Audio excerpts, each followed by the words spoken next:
very small, compact, gets through standard gate openings, easy to backyards.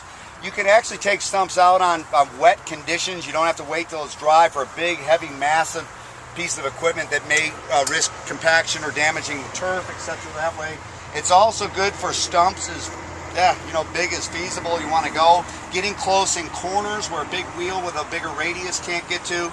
And also following the roots, if you will. You take out the stump and you want to get everything down to 4 inches or well, so grass will propagate without the mushrooms coming up and so forth. So it's a belt drive, very easily tensionable if it loosens up. These 4 bolts, and you literally physically just move it forward and it will retension the belt for you. It just slides. This whole mechanism does here. It's a belt drive, if you will. Honda motor. It has a M1 cutting blade, and I'm really excited about it because 2 things we've done differently now. This blade, you can loosen this top bolt here, and this tungsten carbide cutter will rotate into 3 different positions. So it gives you 3 times the life, if you will, which is tremendous value. All you do is loosen it up and it rotates and so forth to give you a lot of value. The other thing we've done that I really love is we've taken the weight out quite a bit, so we don't lose, we don't have a recovery speed issue. In other words, cutting a stump is heavy duty and the motor drags down, and in a lot of the others you got to lift up and let it come up again.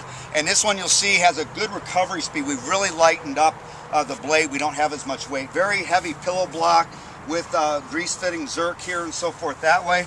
It doesn't throw a lot of chips. You're generally protected. It does have a few come out the back side here, but nothing out the front and nothing really too much at the operator, if you will.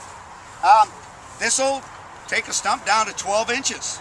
And it's kind of tough here as you're kind of trying to, so we've got the handle so that you can drop this down, if you will, so that you can imagine now the leverage you have, or the nose going down into a 12-inch hole and so forth that way. And or just ergonomically, if Jim was running it, he's a little taller than me, I'm a little shorter, and I can make the machine match me instead of having to conform to the machine. So the idea is get the machine going and get up to your stump, if you will, and lock our brake on. There is a brake mechanism here, because that allows then a very smooth pivot. It doesn't move the blade away from the stump you're cutting. You can stay right in there. Now we're going to be cutting a smaller stump, you guys, but really on the bigger ones you can really see how big it is, but you'll get the idea for sure. But whoever runs it, Beth, I would, great smile, I would love to have you run it and then have you actually, I'll run it and have you look at one of the other guys to see how aggressive it becomes on the cutter, if you will.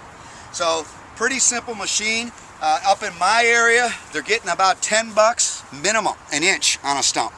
So you got a 10-inch stump, it's $100 bucks. Wow. And it's great money for these guys, because this machine is a unique niche thing. It's not the big, huge job, but it really is one that homeowners love to see on the property, if you will. Okay. Gene, did I miss anything? You did not. You nailed it. Gent, you got anything to add, buddy? Did you talk about the liftability? Let's go cut. Did you talk about the liftability? Oh, I did not. So yeah, we do have welded on arms on here as well to make it real easy to transport in and out of a truck or so forth that way. Thank you, Gene. Okay, why don't you guys show how light it is and grab those handles, just carry it over. There you go. Okay. No? Yeah. Beth, you were that was...